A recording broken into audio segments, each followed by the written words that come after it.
એક સ્વરૂપ છે ચારણ ને રાજપૂત, હૃદયના સાથે જોડાયેલા છે, પ્રેમથી જોડાયેલા. હમણાં કીધું માથા દઈ દે, સાચી વાત છે, આપી દે માથા, કેટલાયને આપ્યા માથા, બોલો.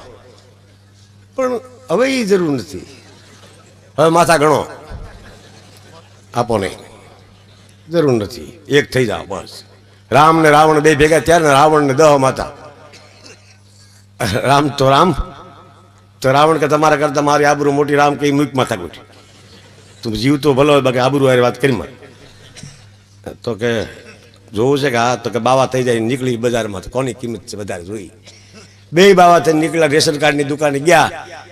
રાવણે કપડું પાથર્યું તો 20 કિલો અનાજ આપ્યું, રામને 2 કિલો. રામ કે આવું કેમ કરો છો? અમારે સરકારનો નિયમ છે માથા દીઠ 2 કિલો આપીશ. બોલો, રાવણને 10 માથા, 20 કિલો, બધા માથા ગણો, અને વધુ માથાવાળા જ વધુ માલ મેળવે છે.